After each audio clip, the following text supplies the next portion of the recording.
Let's discuss the components of IFRS 9.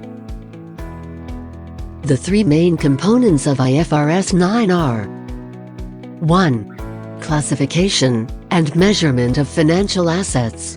This component provides guidance on how to classify financial assets into different categories, and how these assets should be measured and recognized in the financial statements.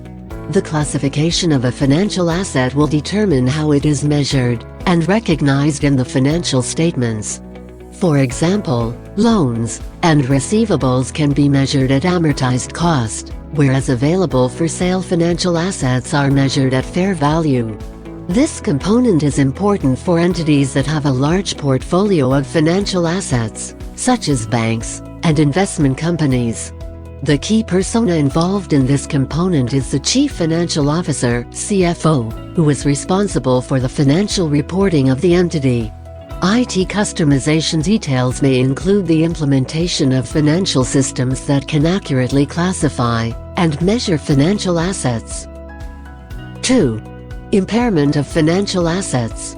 This component provides guidance on how to recognize and measure expected credit losses on financial assets, taking into account the time value of money and the credit risk of the assets. The standard requires entities to use a forward-looking approach when assessing credit losses, and to take into account all relevant information that is available without undue cost and effort.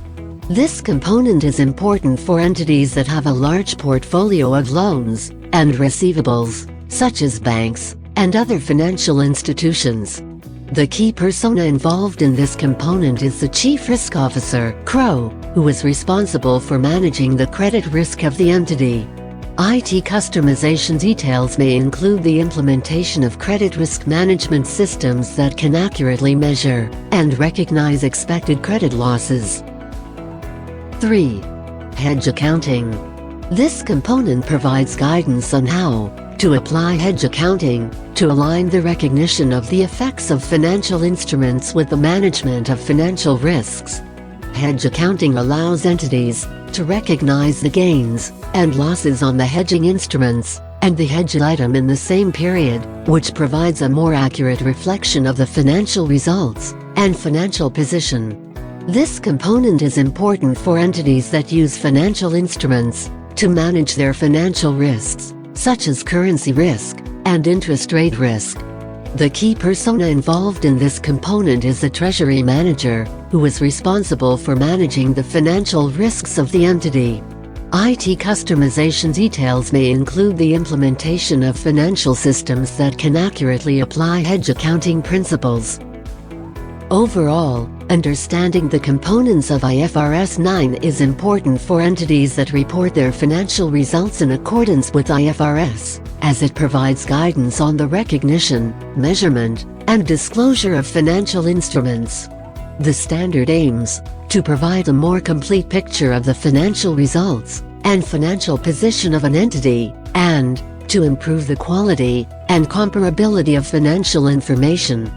Compliance with IFRS 9 is important for entities that want to maintain their reputation and credibility in the financial markets.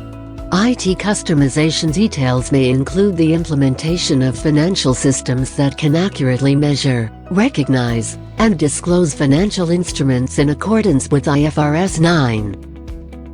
We really thank you for your time spent on this session. Feel free to meet our partners by sending an inquiry email to contact us at t24global.com. Most of our partners have 15 to 20 years industry experience. So, please get in touch for any quick, managed business process and IT consulting needs.